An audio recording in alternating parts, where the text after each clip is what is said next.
My heart pounded as my partner, Mark, and I stood before the charming little house we had decided to call our own. Excitement coursed through us as we couldn't wait to start our new life together in the picturesque neighborhood. But little did we know that our dream home would soon turn into a haunting nightmare. When we met the landlord, Mr. Jenkins, an unsettling feeling washed over me. His eyes seemed to linger just a bit too long, and there was an eerie smile that crept onto his face at odd moments. Yet, we brushed off those instincts, assuming it was just our nerves acting up. The initial weeks in our new abode was blissful. We settled in, decorating the room with our belongings and feeling the joy of a new beginning. However, as time passed, we noticed peculiar things happening around us. Curtains would shift and shadows seemed to dance when we weren't looking. One evening, while enjoying a cozy dinner, we heard a scratching noise outside the window. My heart skipped a beat as we cautiously pulled back the curtain, revealing a message written in the condensation. I'm always watching.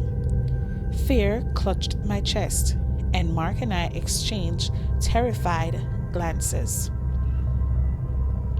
Unable to ignore the mounting evidence, we began to investigate. Hidden cameras were discovered throughout the house, capturing our every move.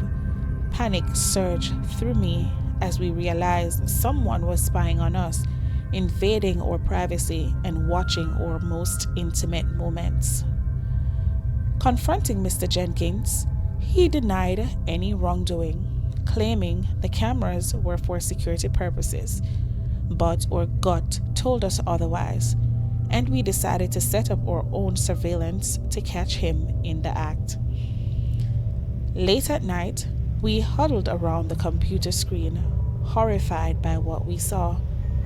Mr. Jenkins sneaked around the house, going through our personal belongings, leaving cryptic messages behind. He rearranged our furniture and left unsettling symbols scattered through the rooms, as if toying with our sanity. Feeling increasingly isolated and desperate, we turned to the authorities, but without concrete evidence, they dismissed us as paranoid, telling us to calm our nerves. The feeling of being alone in this nightmare intensified, and we struggled to cope with the daily fears that enveloped us. As days turned into weeks, the sinister occurrences escalated. We would find bizarre objects on our doorsteps, like black feathers scattered across the porch, and hear eerie whispers carried by the wind. One day, I stumbled upon a hidden passage in the basement, leading to a secret room filled with disturbing memorabilia and old photographs of us. My heart pounded, and I realized the depths of Mr. Jenkins' obsession with us. Determined to put an end to this torment, we hired a private investigator to gather evidence against the creepy landlord.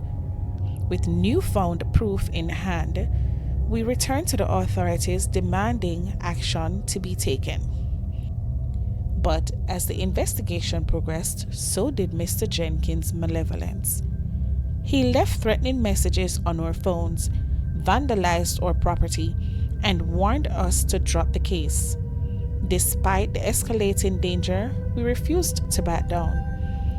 In a final confrontation, the truth came to light. Mr. Jenkins was not the landlord at all. He had assumed the identity after murdering the real landlord and hiding his body in the basement. His sinister grin sent chills down my spine as he confessed to his obsession with us. With the police finally involved, Mr. Jenkins was arrested and we were able to escape his clutches. But The wounds he left behind ran deep, and the memory of his watchful eyes haunted my dreams, a constant reminder that darkness can lurk in even the most seemingly ordinary places.